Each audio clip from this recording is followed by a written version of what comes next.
À Cannes, l'espace Miramar accueille une pièce captivante sur le secret du masque de fer.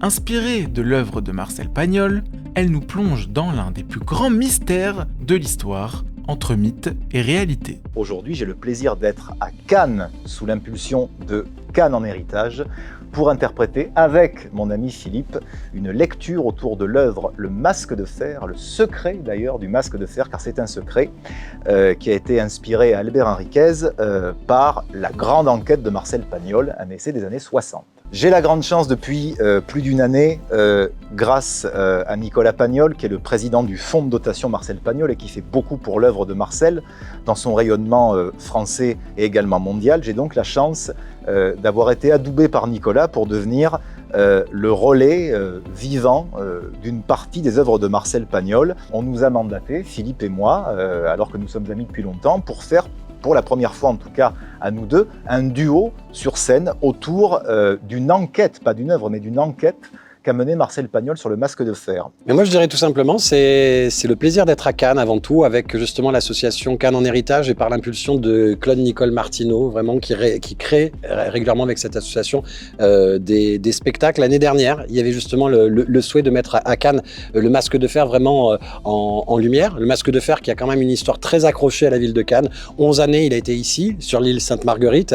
Et puis d'un seul coup, né avec l'association de Pagnol, qui est là et mise à l'honneur cette année encore par la ville de Cannes, ce truc d'aller justement fouiner, chercher et de s'apercevoir Marcel Pagnol a écrit un essai sur le masque de fer et mêlant quelque part un personnage fort et accroché à la ville de Cannes et ici, on m'appelle puisque j'avais eu la chance d'interpréter justement ce spectacle sur le masque de fer et bis repetita, je reviens, mais avec un énorme plaisir parce que pour la ville de Cannes, Gère Pagnol, donc là j'ai la chance d'être entre guillemets avec le petit-fils de Fernandel qui a joué justement dans les films de Pagnol, Nicolas Pagnol, voilà. C'est toute une histoire un peu qui est plutôt chouette, mais aussi pareil, Pagnol aussi accroché à la ville de Cannes avec le fait qu'il a été président du jury du Festival de Cannes et qui aussi, rappelons-le, ça a été le premier à décerner la toute première palme au Festival de Cannes en 55. Donc j'ai l'impression que ce spectacle est une vraie création, qui est un mélange de l'écriture de Pagnol, qui est le mélange aussi de l'écriture de Pierre Dagonneau, qui est un auteur cannois avec Le Masque de fer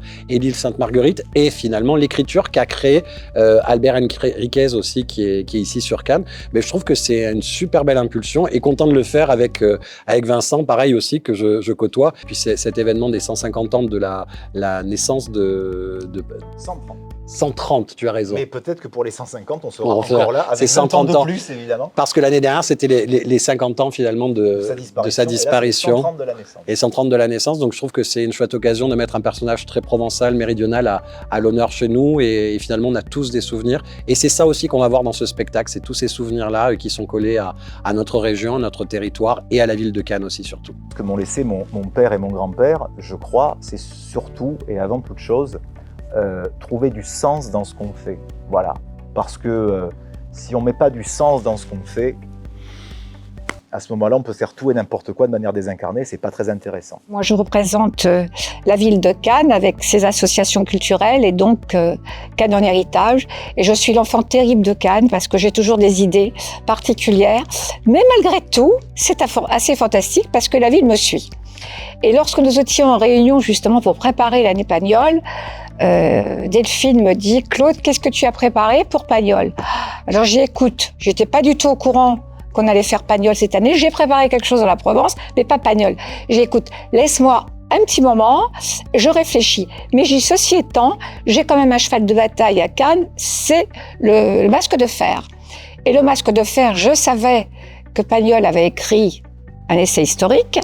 Eh ben, j'écoute, tu me laisses un petit moment et demain matin, je t'appelle avec les idées qui seront écrites. Le lendemain matin, le soir, on rentre à la maison, j'appelle Philippe, avec qui nous sommes très proches. Philippe, voilà, écoute, j'ai une idée, il faudrait faire un dialogue, mais je sais pas trop comment, je sais pas trop comme ci, comme ça, etc. En tout cas, il faudrait quelque chose où on puisse parler du masque de fer. Il me dit, attends, mais j'ai une idée. C'est pas un dialogue, c'est pas un monologue qu'on fait, c'est un dialogue. Et je téléphone à Vincent. Vincent dit « Oh, mais c'est super, super belle idée, etc. etc. » Donc, les retours, les va-et-vient au téléphone, le trio infernal. Et nous avions bouclé l'idée. Voilà. Et l'idée est partie de là. De là, j'appelle Albert, notre belle plume. Et j'ai dit « Albert, écoute, voilà, je t'avais fait faire un texte il y a quelque temps pour le masque de fer. J'aimerais qu'on rectifie un peu certaines choses parce que j'aimerais une présentation un peu différente. Bon, alors il me dit, ok, tu m'envoies ça, etc. Bon. Albert nous a fait une présentation un peu différente, mais il n'était pas très convaincu quand même de cette présentation. Et nous non plus. Et finalement, il dit, écoutez, vous faites comme vous voulez. Moi, je vous écris ça. Et effectivement, à l'heure donnée, il nous avait écrit tout un texte. Et à partir de là, on a vu le texte tous les trois. Et j'ai dit, on a carte blanche et on essaie de le modeler comme vous voulez. Et donc, mes deux comédiens se sont fait un malin plaisir de mixer, de conjuguer, d'aller chercher des mots, des odeurs, des senteurs, etc., etc. Et finalement, voilà comment est né le dialogue théâtral. Ce que j'attends de cette première représentation, d'abord, pour moi, cette représentation, elle représente d'abord parce que je suis heureuse, comme toujours à chaque fois que je mets quelque chose en route. Et puis, je trouve que c'est quelque chose de... Il y a de l'amitié. Et pour moi, l'amitié est importante parce que sans amitié et sans contact entre les uns et les autres, on ne peut pas créer quelque chose. Et donc, ce que j'espère, que ce soir, nous sommes à Cannes et puis demain, nous serons peut-être ailleurs. Et toujours avec Marcel Pagnol dans la poche.